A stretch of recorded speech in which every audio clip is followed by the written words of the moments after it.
Good afternoon, everyone. My name is Craig McLaren. I'm Director of the Royal Town Planning Institute for Scotland and Ireland, and I'm your chair for today's session on child-friendly planning. You might not be expecting me to chair the event. It should have been chaired by Alistair Badowski, who's our chair of our South East Scotland chapter. Unfortunately, Alistair's unwell, so I've come at the last minute, but hopefully we can still make it a really good event. Thanks for joining us today. This is part of the RTPI's online webinar series, and it's been organised by the South East Scotland chapter. So thanks to all our volunteers who do a hell of a lot of really good work in organising events such as this. Really good.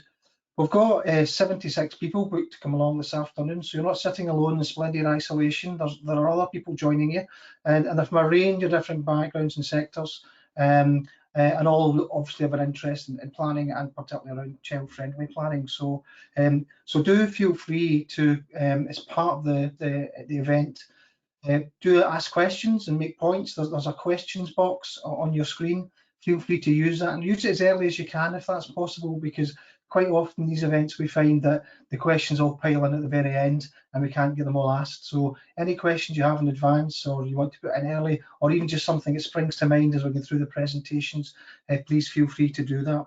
We've got two speakers today I'm going to introduce in a moment, but as I say, the presentations will spark some debate, they'll spark some thinking in your mind. So even during their presentations, if you could perhaps put in questions, thoughts, ideas, or whatever you think would be relevant to the discussion as well.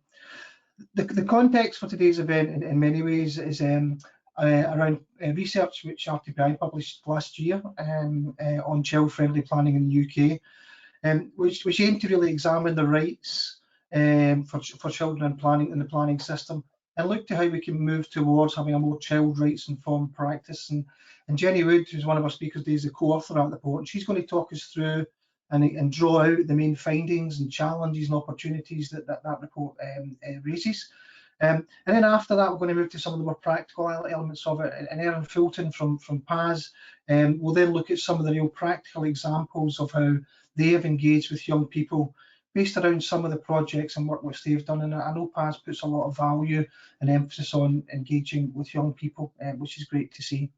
So I'm going to shut up and I'm going to dim my screen in a minute. But before I do that, I'll introduce you to Jenny Wood, Dr. Jenny Wood. She's a research associate at Heriot Watt, the Institute of Social Policy, Housing Equalities Research. And she's also co-founder of a really interesting organisation called A Place in Childhood.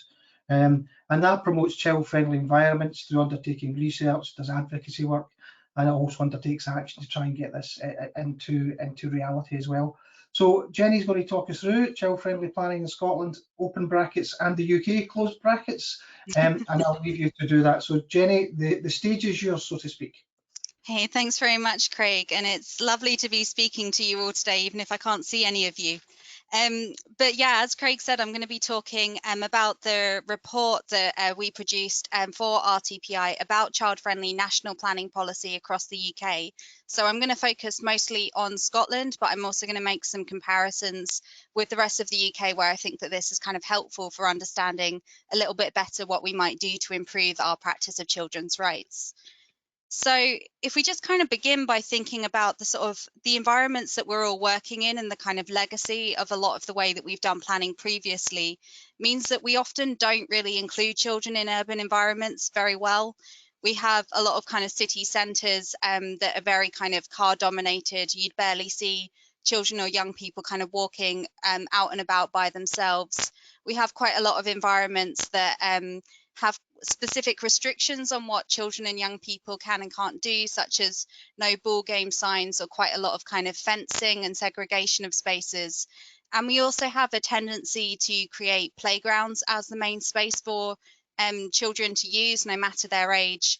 And in many ways, this can also mean that we're not necessarily thinking about what it is that children want from their perspective from the environment. Sometimes these are a bit more about what adults want, and they're not always as well maintained or looked after as we might hope. So this obviously has implications on children's health and well-being, as well as their independence, which research shows has been decreasing quite steadily since at least the 1970s.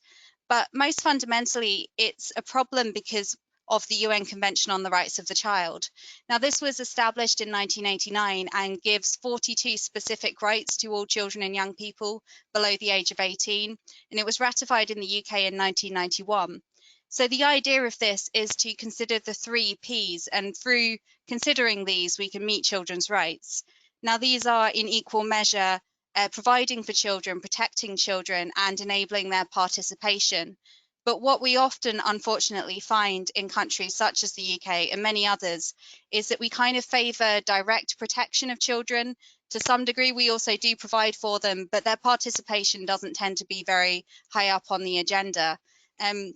And unfortunately, what this often means as well is by really emphasising direct child protection measures, we're not necessarily actually meeting children's wider needs in general. An example might be that we might have really robust health and safety legislation on playgrounds, but we're not necessarily protecting the budgets that might, say, help children escape from poverty. So what does this really mean for planning? What we know is that kind of historically there's been low to no awareness of children's rights in the planning system. And whilst of course we do create education facilities, childcare, and look at parks and playgrounds, there's a whole kind of wealth of information about how children use and interact with space that is yet to kind of really feed through into kind of planning practice in many countries, but the UK is also one of those. But I think it is important to kind of consider that actually we're in the sort of midst of a paradigm shift with increasing interest in this. The fact that this report has been produced and you're all here today shows that actually I think the level of awareness of children's rights is increasing very rapidly in Scotland. So when we think about what children need from kind of our public spaces and we think about children's rights, there are 3 that particularly come up as vital. So the first is Article 12, the right to participate in the matters that affect them. The second is Article 15, which is the right to gather and organise their own activities. And the third one is the right to play, rest, leisure and access to cultural life. So we should be thinking about ways that children of different age groups and characteristics can meet these rights within our environment. And this means that we really need to start thinking beyond the park and the playground. There's a kind of an adult-centric view of what play is, which tends to see it as something that's kind of happens at fixed times in fixed locations, perhaps with certain types of activities like specific sports or playing on a specific piece of equipment. However, there's a more child-centric view that emerges from working with children, that children tend to wayfare or play anywhere and everywhere that we don't stop them from doing so. They don't necessarily need structured kind of facilities to do this. In many ways, we just need to allow that kind of essential child nature to kind of come through. And in many ways, we can also kind of see this reality as meaning that playgrounds are almost a confession of failure. It's like we've acknowledged that our wider built environment is not as amenable to what children need as it could be. And so we've created playgrounds and parks to kind of compensate for that. But like any form of compensation, it goes some way to kind of improve what was lost, but it doesn't completely account for what it would be like if the situation hadn't have happened to begin with. So a really helpful way of kind of thinking about this and furthering our practice comes from Marketta Kutter in Finland. And she talks about how the extent to which an environment is child-friendly depends on the extent of, on one hand, children's independent mobility, so the places that we allow them to go by themselves or with their peers, and on the other hand, the things that there actually are in the environment for them to do. So she plots this nice little matrix that you can see on the screen, and you see that the worst case scenario is children don't have any independence, and there's also nothing really for them to do. And in that kind of situation, they're basically living in a cell. But if children have more things to do, but a low amount of independence, they're living in this glass house, able to see all this opportunity, but not able to access it. On the other hand, if we have high mobility, but nothing really for children to do, then they're kind of wandering through this desolate wasteland. And what we really want to be aiming for is making sure that each of these are as good as they possibly can be to create a child-friendly environment where they can interact kind of as equal to other people in society. So this kind of leads us on to sort of why we produced this review looking at the national planning policies of each UK nation. We it's important to sort of say that through this, we're not trying to say that everything that comes from national policy necessarily happens, or everything that comes from national policy means that local authorities and planning authorities don't innovate. We know that they definitely do. But what we were trying to look at here is what is the kind of minimum standard that if a planner wasn't seeking to go above and beyond the statutory minimum, they might achieve for children. So we looked at the extent to which policies in planning and surrounding policies recognise children as a distinct group with distinct needs, and the extent to which they looked at giving children the right to participate in planning matters, the extent to which they protected children's rights to gather and to play, and then also looking a bit about whether or not they're able to distinguish the differences between different types of children and young people. Age is quite a key characteristic that can change how someone interacts with space and what they need, because a 7-year-old and a 17-year-old are kind of quite different in demeanour and what they want. So we thought that it was kind of important to look at this difference.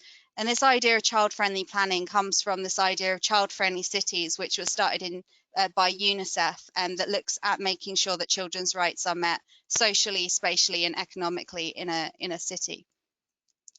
So the non-planning policies that we also looked at were those that are kind of all-encompassing and mean that children should be protected to some degree, sort of overall. So I've highlighted the ones on the screen that really apply to Scotland. So the really key one is the Equalities Act and the Public Sector Equality Duty, which makes age a protected characteristic, that you do equalities impact assessments and things to check that there's no unduly poor influence of a policy on that group. However, often what we find when looking at these is they tend to take that and look more at older adults than at children. So we thought it was important to kind of review that. Then there's getting it right for every child in Scotland, which is a kind of rights and well-being approach to children here.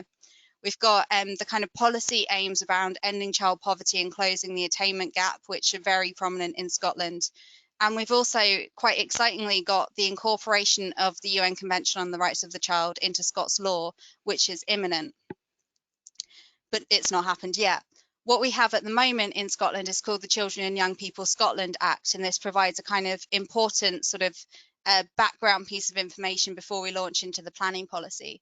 So this came in 2014, and it means that Scottish ministers must keep under review whether they could be improving and the approach to implementing the UNCRC, take appropriate steps that might improve that, promote awareness, and also report on what they've done to further this issue. And it seems that this might be starting to make an impact, and it's something that the Scottish Government is seeking to strengthen into full incorporation as we go forward. So if we move on to the Scottish planning system itself, I'm not going to spend ages explaining this because I'm sure that most of you are Scottish planners that already know it. But the key thing is that we looked at kind of the national level stuff, looking at particularly Scottish planning policy, the National Planning Framework 3, various planning advice notes that had something to say about participation or open space or play, and also the design guidance that exists at a national level here. What we found was that it's mostly focused on sustainable economic growth just now, and there's a lot more guidance than in England and Northern Ireland. So there was actually a lot more to review in Scotland than in those two nations, and a similar amount to what we get in Wales.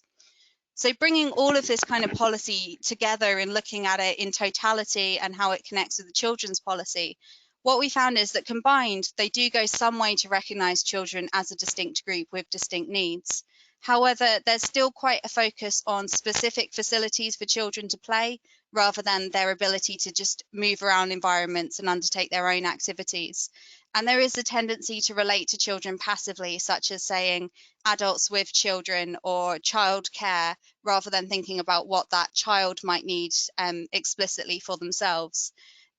Children's participation in the process is also given like passing mention in community engagement and documents, and it is encouraged, but there's not specific guidance that would enable say a local authority planner that really doesn't know where to start to kind of get down onto that journey. So that's maybe a gap just now. There's also quite a focus on having networks of green infrastructure, which seems to be given a priority, particularly in a tight funding landscape. And whilst that's definitely a positive thing to have more green infrastructure, when you look at the children's literature and you speak to a lot of children, what you find is that actually it's often these smaller pockets of green space and open space that enables them to play in their communities, and for adults to actually give children the independence to get out and about. So we need to kind of make sure that we're not just using those as kind of infill sites for new development, because actually they have a kind of community value quite specific to children. However, it's also important to mention that as we're reforming the Scottish planning system, we have a lot of future opportunities. So we have child-focused policy and legislation that's strong and strengthening with full incorporation in the coming year. We have the Planning Scotland Act 2019, which introduces two new elements. One is a statutory right for children and young people to participate in the development planning process. And the second is for local authorities to produce place efficiency assessments. Now, these are still, the regulations around this are still kind of being drafted, so I can't comment too much on what that means. But when we turn to lessons from Wales, I can tell you a little bit about how they've worked there. We're also in the process of producing a child and a young person's version of the Place Standard tool. This is something that A Place in Childhood is working in collaboration with Place Scotland on, and due to COVID, a lot of things have been delayed around its release, but that should come out relatively soon to kind of improve our tools for engaging children. We also have Aberdeen participating in UNICEF's Childfriendly Cities and Communities initiative, which will be really interesting to watch to see how that impacts planning and what we can kind of all learn from that in the future, especially as Aberdeen was already doing some pretty interesting work involving young people in their local plans in previous years. So that's mostly kind of Scotland, but what I think is really interesting is to look a little bit at Wales and then London to kind of see what we could learn going forward, especially if we're thinking about doing this kind of on more local levels and as our policy reforms. So the place efficiency duty that we're now adopting into part of our planning legislation actually came from Wales, and it's been there since 2013. So what happens is local authorities have to produce a place efficiency assessment that looks at both the quantity and quality of play opportunities and leisure opportunities for all people below the age of 18. So this is meant to be a kind of cross-sector response, and it must involve planning and housing and children's services and kind of get a wider range of people involved. And what it really seems to be showing, the evidence from that, is that it is starting to improve that understanding between the different sectors that have an impact on children, and starting to lead to actual actions that can be kind of brought into local development plans and really kind of strengthen what children get from the system. Children's human rights are also enshrined in Welsh legislation and policy since 2011, so they've been integrating things more specifically across their policy for a little bit longer than we have. But of course, due to differences in the devolution arrangements, getting the UNCRC into Scots law will actually be a stronger policy once it's implemented. They also take a wellbeing approach in response to the climate emergency across all of their planning policy. This is based on the Wellbeing of Future Generations Act, which came in 2015. And this really orients the planning system around kind of public health, which also seems to be something that we're increasingly talking about in Scotland. So taking a look at some of what Wales is doing is actually really interesting to think about how might we learn going forward, especially given COVID and renewed focus on public health. And looking at the climate emergency actually allows us to really more specifically consider things that are often in children's favour, such as active travel infrastructure. The Welsh Government also produced young person friendly versions of their National Development Framework. And whilst I don't think I'm young enough to really comment on how accessible it is, I think the fact that they've really produced this and thought about it is quite inspiring and something that hopefully we'll be able to do going forward. So learning from London as well. So learning more from London then, because unfortunately England doesn't really have a lot of lessons to kind of share here, but London is quite interesting because the new London plan, which came out last year, also has specific policies on play and independence for children and young people. They're also becoming the world's first national park city, which is about making places wilder and greener and healthier, and integrating nature more across everything that they do, which is quite a child-friendly kind of approach and would create those sort of pockets of green space for getting out and about. And this is something that Glasgow is also now starting to pursue. There's also new guidance that came out start of this year, I think, from the Mayor of London's office, specifically on independent mobility. So it has a lot of really specific ideas and case studies and policy ideas around getting children and young people out and about, moving independently in London, which again is something that could be really interesting for us to learn from, especially in some of our bigger cities. So I'm going to move on to the kind of the recommendations that came from the report as well. So we grouped these into 4 different categories. And the first was really about valuing the rights to gather, play and to participate. So given everything that is in the UNCRC and what comes through participation with children and young people, play, recreation, leisure and assembling really should be at the heart of what we're trying to promote for them. We need to understand their kind of movement and independence and give that central prominence, because the implications of them being shut indoors we know to not be very good for them. And national planning policy in each UK nation should be stipulating that children have a right to be included in planning decision making, alongside guidance that would actually help planners that maybe feel a bit less confident to get started in that practice. And I'm really pleased to say that I think Scotland is really getting there on these recommendations. And now it just kind of turns to the sort of detail and the implementation of those. Now, the next one is recognising children as a distinct group.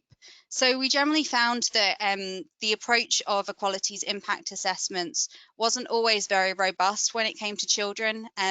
There was a tendency to really create a policy and then retrospectively look at what it does for children, rather than starting with a position of trying to further equality for children. And we have a real opportunity in Scotland as well with all of the different children's legislation and the introduction of children's rights and wellbeing impact assessments to make that more front and centre in what we're trying to do. We also think that national planning policy needs to more explicitly acknowledge the differences between children and young people, and recognise that teenagers probably do have different needs from younger age groups, but they have equal right to get attention in national planning. The next one is about focusing planning towards child-friendly outcomes. So it's one thing to get children involved in the process, and which is great, but we also need to make sure that it leads to outcomes where they feel included. So we think that national planning policy should really endorse the design of new developments and of local and regional planning policy that aims for desirable social outcomes. And we should be having discussions about what those desirable social outcomes are, particularly recognising that while some people might consider children's play to be a nuisance, it's actually a right, and we have to determine that maybe that should be protected in the way we do planning and other services. We also think that play sufficiency is a really robust way to start bringing children into planning and considering their needs, and so it's brilliant that Scotland is now adopting that. So the final one is about learning and collaboration. We recommend that government should set up clear links and mechanisms for collaboration between policy spheres of planning, early years and childcare, play, education, housing and transport, because I think that there's a lot that we could all be learning from each other. There's also the opportunity to have more networking opportunities with childhood and youth professionals, so that we can maybe collaborate on more of our engagement, learn engagement skills, and to help them advocate for the rights of children in planning as well, so that we're kind of speaking in the same kind of language and working together. So just before I finish, I've kind of summarized this into kind of a diagram of what would create a child-friendly planning process and outcome. And it all kind of revolves around making sure that we have all 3 of time, space and attitudes that support it. So if we think first about time, the kind of time that children and young people have to participate in the outdoors is somewhat dependent on what spaces they actually have access to, and also the kind of demands and pressures on their time. And their time to participate in the kind of process of planning is similar. We need to make sure that it doesn't conflict with the educational demands of school. Maybe it can happen during school time, and so that that planners are also given the opportunity and the space to put it into their practice, because planners have a lot of different competing demands on their time, and unless this is prioritised, it's not going to happen. And when we look at space is of course really important, because the actual spaces we have determine the amount of time that children can actually interact with space and the places that they can go. And this is of course affected by planning policy and its implementation. If we talk more metaphorically, it's also about the emphasis that we put into our kind of process about involving children and ensuring that planners are supported through it. And the final one is looking at positive attitudes for involving children. So the attitudes that planners have affect the policy development process, the policy itself, and also the implementation of that policy. And the attitudes of planners can also be can be influenced by what's come before, what's already existing. And this all kind of feeds into each other. So we need planners to have kind of a positive attitude towards children, which will help to create the space and the time to get them more involved. And I think that's me for just now, but I look forward to hearing Erin's presentation and then answering your questions. Thank you very much. Thank you, Jenny. That was fantastic. A lot covered in a short space of time, in a very succinct way. I was very struck by the idea that playgrounds are a confession of failure. I hadn't thought of that before, but now you say it, I can absolutely understand it. There's lots in there, so I just ask our audience if you do have any questions or points to raise to Jenny about the presentation, please feel free to put them into the questions box. What I'll do is I'm going to move on quite quickly. There will be time to quiz Jenny, or to prod her gently about some of the things which she said. There's a lot of very interesting things in there. And I'm going to move on to our next speaker. And as I said earlier on, we'll get Erin Fulton from PAS, formerly known as Planning Aid Scotland, and Erin is the Volunteers and Interns Manager there as well. And as I've said previously, PAS have put a lot of time and effort and commitment into engaging with young people through a lot of different programmes which they have. And Erin's going to give us a rundown of some of the things that they've done to engage with young people on that. So we'll be looking at some of the real practical sides to that after having that sort of more strategic presentation from Jenny. So again, I'm going to dim my camera, my voice, and I'll pass over to you, Erin. So look forward to hearing what you're going to say. Thanks so much, Craig, and thank you, Jenny, for that really interesting presentation. Hopefully you might see some of the themes being applied to our work at PAS. As Craig said, I'm Erin, I'm the Volunteers and Interns Manager at PAS. I also have a little bit of background as a volunteer in youth work. I've done quite a bit with Girl Guiding, and so when you have a particular skill set, you also get asked to help out with the youth work at the organisation. So I'm going to give you a little bit of an overview as to how PAS have been involving children and young people in our work, and how we prepare ourselves for engaging with schools and youth groups. First of all, just a quick introduction to who PAS are. We are a social charity, we are a charity and social enterprise. We've been around for a quarter of a century now, so for the last 25 years, we've been helping individuals and community groups to get involved in the planning system. And a big part of that is reaching out to seldom heard groups and ensuring that those voices are heard as well. How we help, so we start with our advice service. That is how PAS began. It's a free service, and it helps shine a light on the planning system for members of the public and community groups who are not normally used to engaging with it, and so we support them along their way. We also do skills training, so we help prepare community councils and elected members and community groups by doing a bit of an introduction to the planning system for them, and also prepare them for engaging with their local areas. We also do youth work, which I'm going to go into in a bit more detail here, and we also have our community engagement, and they tend to go hand in hand. You know, if we're working in an area, we also will encourage whoever we're working with to get young people involved, and we will support them in doing that. So participative placemaking. So we really think it's very important that young people are involved in the decisions that happen in their areas. Not only will children and young people live the longest with the decisions that we make, but as Jenny said, it's really important that young people and children have places that are good for them now and that are good for them and, you know, generations of young people going forward. So we really encourage them to take part in the decisions that are being made in the area and bringing them to them. So we reach out to them We aim to give them the confidence and the know-how to participate actively. I'll tell you a little bit more about the process that we have when we're setting up a workshop with young people. But to start with, we want to give them an introduction to what planning and what placemaking is and why it's important to them, why they should be invested in it. We aim to contribute to the National Planning Framework as well, specifically with education, although I would say that there's definitely other outcomes that this matches. And PAS are committed to the United Nations commitment to the rights of children and young people, and make sure that their views are listened to and that they're able to express them in a meaningful way. So bridging the gap is one of PAS's longest term projects with young people, and we've done this in a number of ways.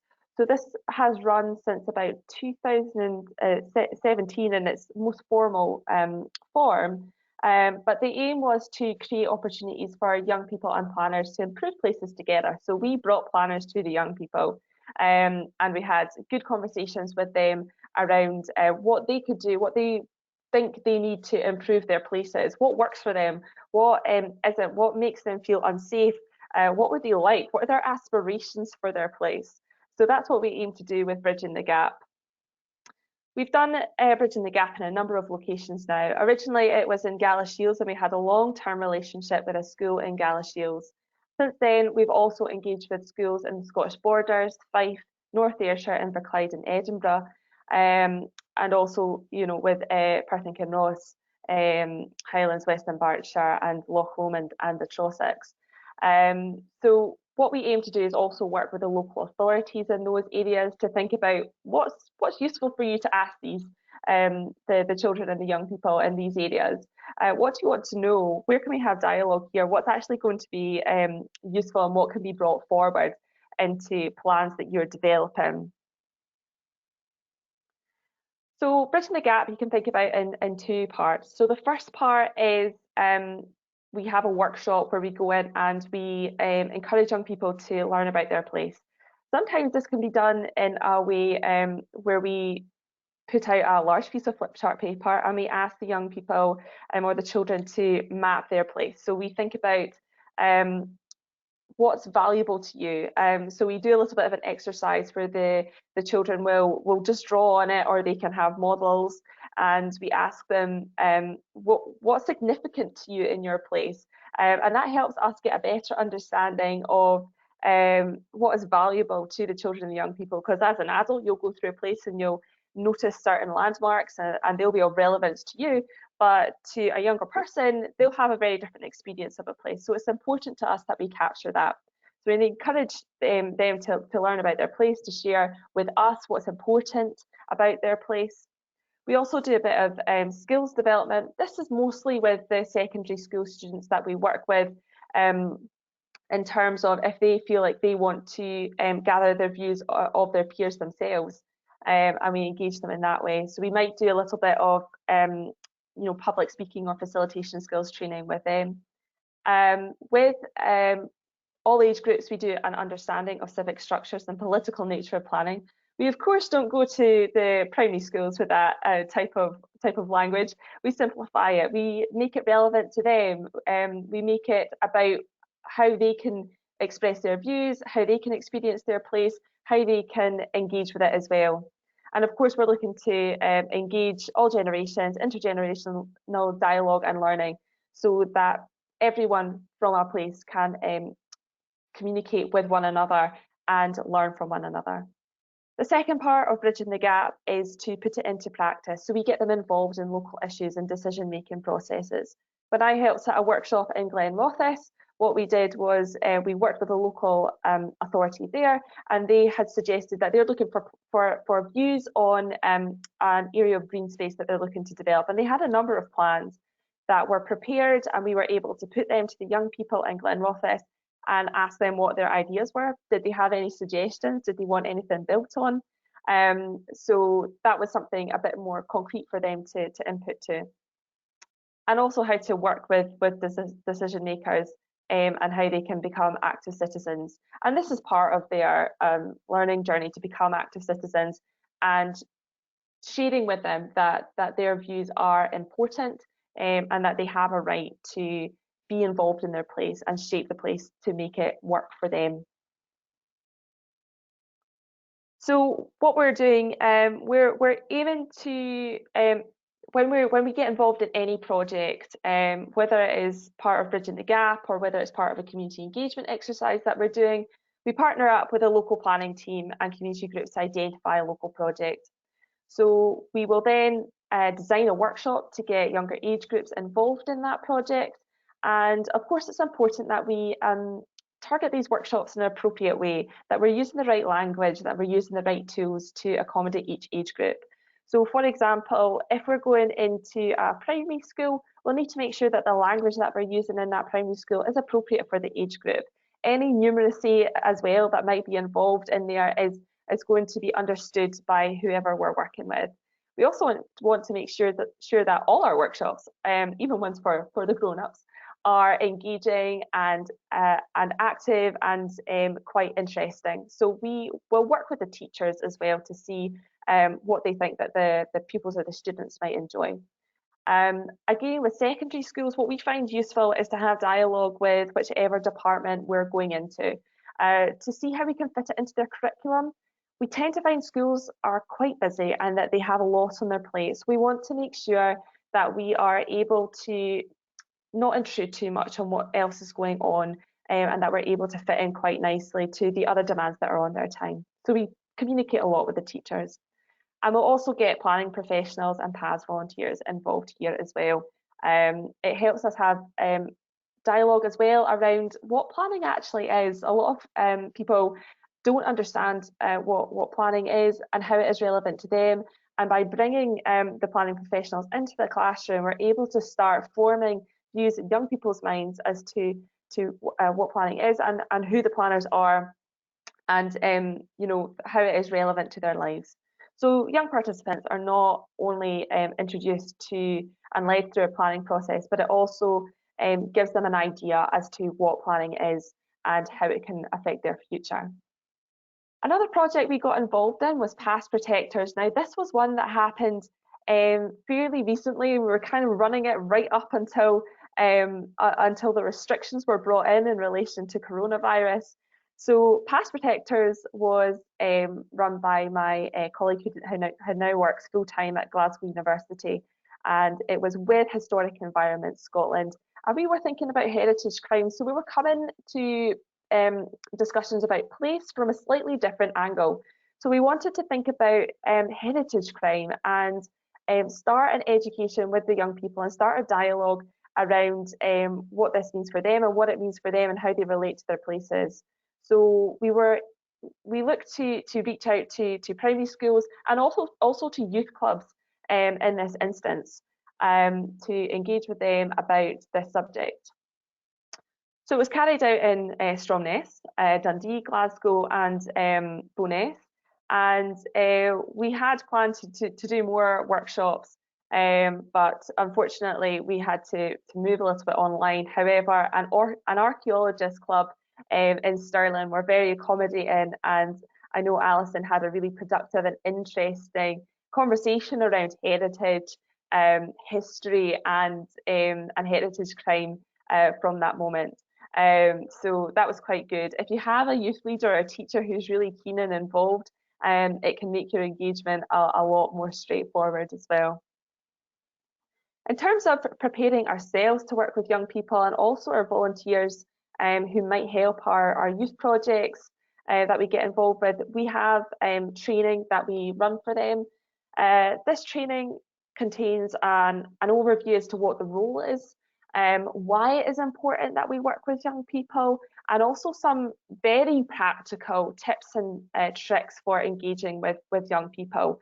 I think one of the fears that I've definitely experienced with the volunteers is that they tend to be okay, maybe they feel a little bit intimidated about going into the classroom, which is often quite amusing because you think these people are incredibly qualified, very professional, very knowledgeable in their work areas.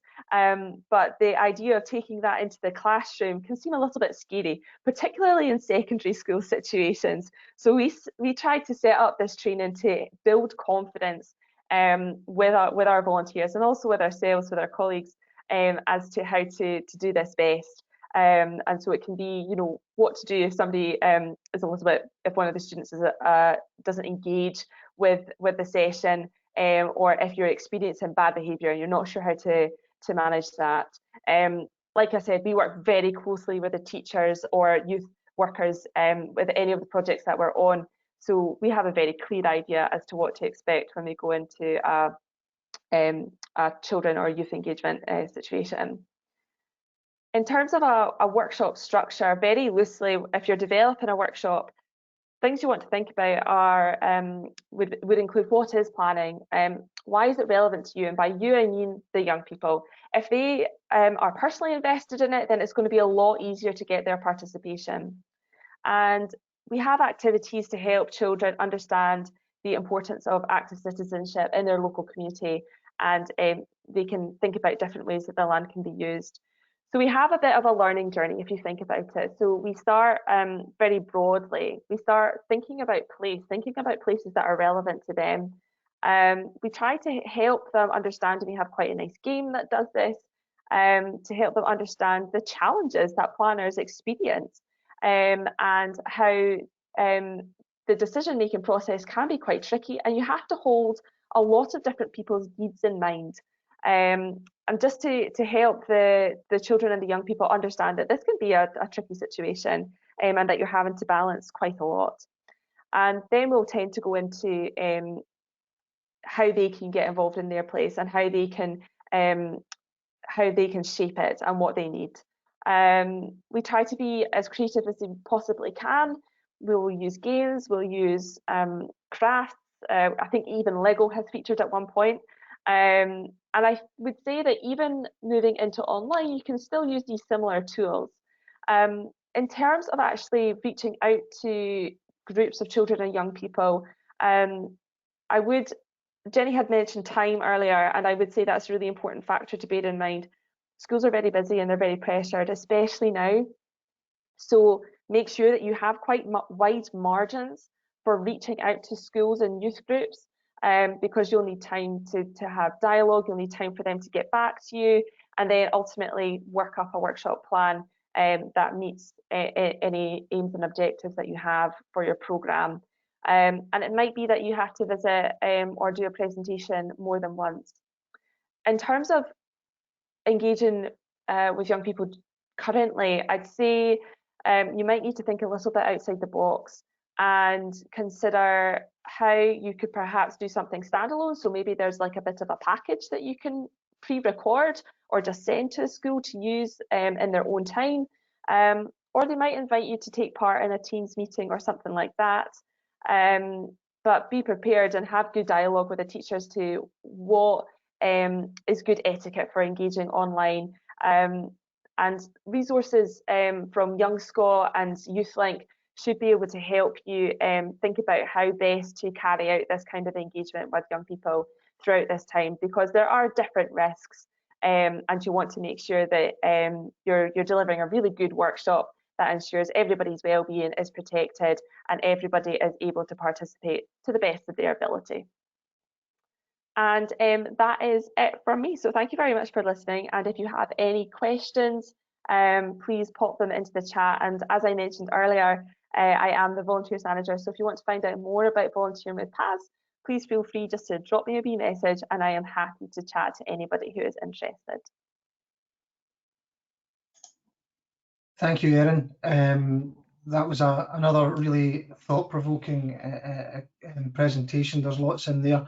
The questions are starting to flow in, so I was just going to say, Jenny, if you could come in the on the screen as well, because I'd like to use the last 15 minutes or so to get some discussion and some answers to some of the questions. So thanks to you both. I think that's set a really good scene. I've certainly learned a lot through just the last 40 minutes or so, which is great in itself. So I'm going to just ask some. I've got some questions I want to ask myself, but let's give the delegates the floor first. I think that's the proper thing to do.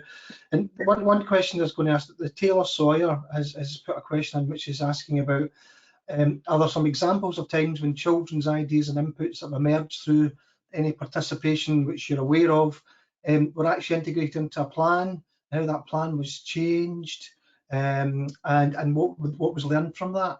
And if I can add another wee bit in there, I'd also be interested to hear if you think the way in which the planners have changed, anything based on any interaction I've had with that as well. So is there any good examples you can perhaps cite as to the influence which children have had, both in terms of the outcome and in the way in which people work? I'll take that first. I'll take it first if you like, Erin. So I think the first thing is, unfortunately, there aren't as many as you might hope. There's lots of like participation reports that I've seen produced, but then when you actually try to align them with the policy, you can't really see how much impact they've had. But I guess on a more positive note, in my PhD research, I worked with 60 primary school children to kind of come up with ideas as part of a restoration project in the local park down the road. It was quite a big scheme, and luckily some of the things that they did actually ask for did get listened to and did happen around, like increasing the size of the playground, improving the amount of planting around, more natural spaces and quiet spaces for play, and like more spaces where the children didn't have to be directly kind of surveilled whilst playing, but like were still safe. So that's the best example I have.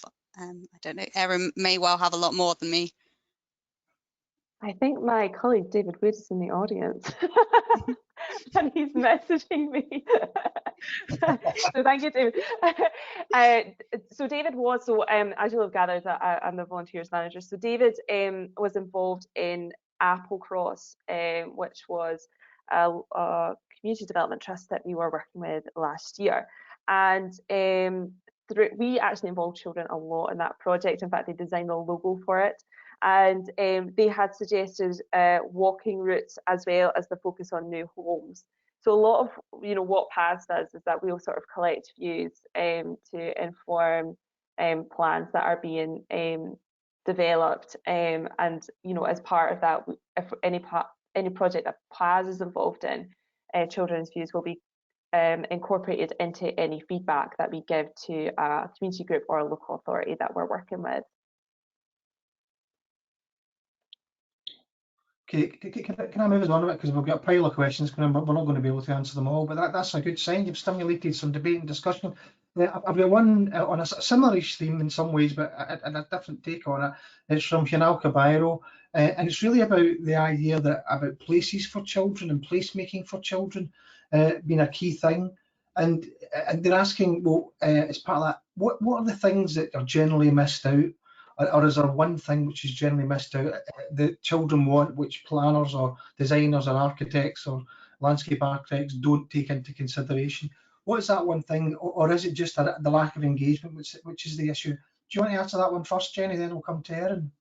Yeah, I think the key thing that comes up most is wanting to just hang around, socialize in the local area, to not be pushed away, to not be told, oh, this isn't the place you play, this isn't the place you hang out, to not be under that kind of restriction, and for that to not just be in the park and the playground, for that to be able to go out and about. And also cycling and walking, usually top priorities, and whilst planning often does prioritize those in terms of they are things that we want to achieve, they don't necessarily actually always do very much about it, but that would often be the top priority for children and young people.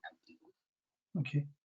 Yeah, Sorry. I would echo that, and I think there's that almost like that containment of like young people to put them somewhere, but it's not like they have to be in a space, as Jenny had said in her presentation, that children will find an ability to play on anything, and it doesn't need to be a designated play space.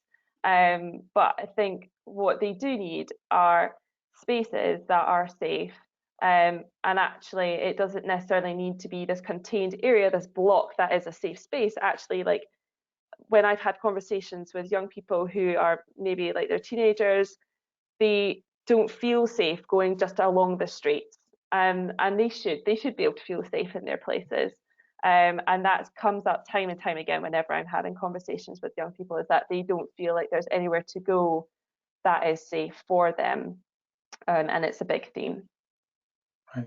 Good. And there's a question here about the appetite, the political appetite to actually make policy, planning policy in particular, more about, or to change it to make it more child and youth friendly.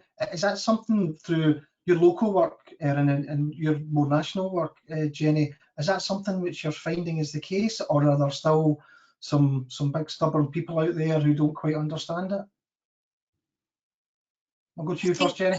Yeah, I think from the national perspective in Scotland, there is definitely more of an appetite for it. I think there's still a fair bit of resistance to it, but there are key people that are trying to further the agenda and are, getting heard. And so that is why things are changing. And I think you find similarly in like Wales, and that's, I think, often where in England we really find that it's not happening and we're not really getting any closer to it.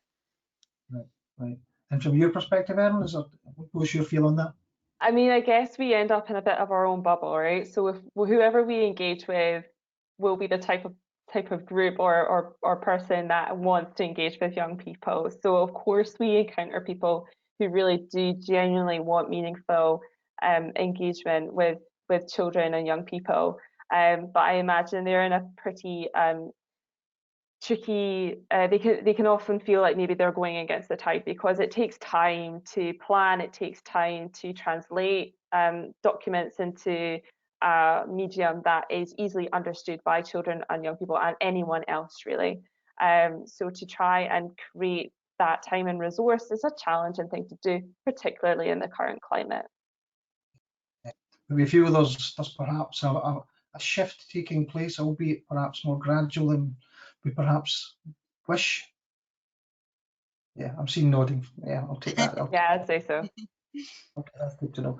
I've got a point made from Donna Lang, and Donna's asking about some of the experience from Wales, which I think you mentioned, Jenny, particularly around the place efficiency standards, and just if there's any lessons we can learn from that, which could help us as we take that forward in Scotland. I'd also like to widen that a wee bit.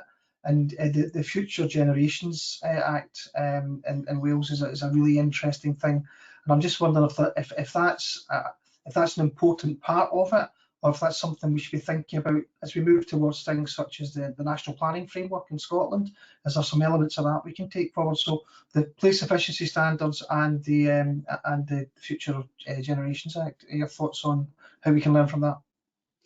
Yeah, so I mean the place efficiency assessments are really interesting, and because they've been doing them since 2013 every 3 years, there's quite a lot of local innovation that's building up. I think the really interesting thing is that the Welsh Government gave a lot of, they set out stipulations, your assessment needs to do this, it needs to cover this, but they didn't say exactly how it needs to be done. So local authorities were able to innovate and do it in the way that made sense to them, made it really contextual to where they are, because it's obviously going to be very different in Cardiff versus some small area of North Wales. So I think that was good, and that it really went down well as well with the people that were doing the place efficiency assessments, that they were given that freedom. I think the other thing is just how central children's participation is to that process. And there's some really fascinating work that you can see from an organisation called Ludicology. And they've actually worked really hard to come up with like frameworks and processes where you can really get children understanding and really specifically telling you what is and isn't sufficient. So the best place efficiency assessments get children to decide what sufficiency means. And that's really, really interesting approach, I think. What was the second question, Craig? I think I forgot. The Future Generations Act and the context that sets. I think you said in your presentation, Jenny, that it really promotes a real sort of health and well-being sort of outlook. So is that a useful thing, and is it something which can be learned from not just in Scotland but across other countries, and particularly in the UK? Yeah, I think so. I think it's really interesting how it takes an explicitly public health kind of approach, and it sets out criteria of what they think that would be, and that's based on kind of the sustainable development goals as well. So it's about making things more equal, evening up health inequalities, and really focusing on that interaction between the climate emergency and our health, and the well-being of us now and the well-being in the future. So I think that it's a really kind of forward-thinking way of doing stuff, and it actually kind of connects planning policy back to the original roots of what planning was, which is addressing public health issues. And I think especially as we look to the time we're in now, I think if we can reconnect back with that's what planning is actually really good at, and it can be visionary and it can do that, then I think that's quite exciting. And I think what they've been doing from a policy perspective, because it's quite new, I don't know about implementation, looks really interesting. Thanks for that.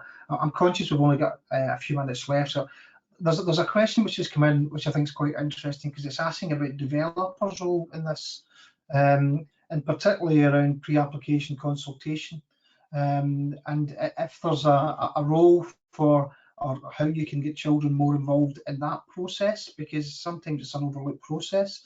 I'm just wondering from both your perspectives, if you think, or if you know if that's happened, and if it has happened, why it happened, and if it hasn't happened, why it didn't happen, if that makes sense. So any examples you've got and what you think about the involvement of children in pre-application consultation for any major developments. I'll go to you first for that, Erin. I'm not sure I'm involved enough in our project side of things to have enough information on that myself, so I might want to pass over to Jenny if she's got any context. No problem at all. Jenny, any thoughts? Yeah, so I can't think of any specific Scottish kind of examples of that, but there is, if you look at stuff that's been produced by ZCD Architects in London, they've been doing a lot of work about working with developers on new schemes and getting youth involvement through that, and they've just released what looks like a really robust, easy to use kind of toolkit for young people's kind of involvement in that design process before something's even decided. So I think that that's a good place to look if you're seeking to do it yourself, but I'm not involved enough in development either to tell you good examples. It'd be interesting to see the developer's perspective on this, because quite often it gets missed out. So it'd be interesting if we can hear any examples of that in future. We've only got a couple of minutes left, and I want to just finish things off. But my sort of last question, there's lots of questions, and I'm sorry I can't ask them all. We just don't have the time. But there's a couple of things in there about COVID, and people asking questions around whether or what type of techniques can be used to still engage children and young people in a sort of a COVID world and even a post-COVID world. And again, I'd like to extend that a wee bit and just ask you, well, what are the challenges of that? What are the perhaps even opportunities of that as well, to try and take account of where we are and where we're going to be, wherever that will be. So have you any thoughts on that? I'll go to you first on that, Erin, because you're nodding away. Yeah, well, you've kind of like touched upon a really current theme. I was literally having a meeting earlier today on we are doing some engagement with the National Planning Framework 4 on behalf of Scottish Government. This is with a very particular age group, so it's 14 to 26-year-olds, and we're asking them for their views on place, work, and climate change as well. And it's new territory for us, and we are have done an online survey. We will also have Zoom workshops. In terms of the opportunities, we have got an opportunity to be a little bit more flexible. We can perhaps bring into an online space people from all different types of experiences and backgrounds, and really bring in a good diverse range of views. We are going to make the most of the capacities of Zoom, which has ability to use breakout rooms and share screens to get conversation going, and think about what kind of activities that we can draft up here. In terms of the risks, one thing that you have to always be thinking about when working with children and young people is safeguarding and child protection. So it's always worth doing some reflection and a bit of a risk assessment as to what might come up online. And Also just think about people's how comfortable they are speaking online. It's easy for us to sometimes assume, or some people might be thinking, whoa, I'm still getting used to this. But children and young people are no different, and they are still getting used to working online and doing classes online and engaging so much in this kind of forum. And actually, maybe that's not always going to suit everybody. So to stay open-minded and to think about what we can use, perhaps on social media or the spaces on the internet that young people kind of already are, and to visit them in a respectful way, of course, because they might be those places online that are very much their own spaces, but they are a good place to reach out to them. So to consider that there are risks, and it might feel quite new and challenging for adults who are just getting used to online platforms, but they can be managed, and there are opportunities in them, and we can still do good, fun, engaging sessions which are very meaningful with young people during these times. Great, thank you. Briefly, Jenny, have you got anything you'd want to push into that conversation? Yeah, so something that we did through A Place in Childhood, like during the kind of the first lockdown, I guess, we worked over Zoom and like a creative platform called Mural to do a research project with 25 young people across Scotland. So it was challenging, but because of Zoom, you can kind of get people into breakout groups, and we found it's better. They need to know each other if you're doing it online. But the real advantage was that in many ways it reduced some of those power inequalities, because we're all just a head in a box. No one's making assumptions based on how tall we are, how we look. And it also allowed us to talk to multiple young people all across Scotland at the same time, and they really appreciated collaborating together as well. So yeah, there are real opportunities in it. As Erin said, there are risks and there are difficulties, but it is a new space that allows us to have these bigger kind of conversations. Great, thank you both very much. I'm afraid we've come to the end. We've actually overrun by 2 minutes, so apologies for that. But I think it's been that interesting a conversation. That's really worthwhile doing. For those of you who have put some specific questions in, we'll try and see if we can get them to both Erin and Jenny and get back to you. So I'm sure they'll be keen to do that. Sorry we couldn't get them all in, but that's a sign of success and interest in the event. What I would just like to do now is say some thanks. I'd like to thank all of you who took part today. We had over 70 people on the screen, on the line, which was great. I'd also like to thank both Jenny and Erin for two really fantastic presentations, really thought-provoking, and obviously stimulating a bit of debate and discussion as well, and a topic which I think is going to run and run. So I think that's been really well timed, and thanks very much for your presentations and your contributions to the Q&A as well. It's all very positive and constructive, which is great as well. I'd also like to thank some people behind the scenes who made this all work. Jenny Stansfield in the RTPI Scotland office, who does all the tech and stuff which I don't understand. She knows what buttons to press, so thanks to Jenny for that. And also thanks to our volunteers in our South East Scotland chapter who actually made this happen. Another great event for our chapters this year in different circumstances, but it's hopefully something you've found useful. And we are recording this, so look on the RTPI YouTube channel, which is youtube.com/the RTPI. Sometime soon, and we'll have it up on there. So thanks very much for everyone. All I'd just like to say is stay safe, take care, and thanks very much for coming along today. I appreciate it very much. Bye-bye. Hey. Thank you.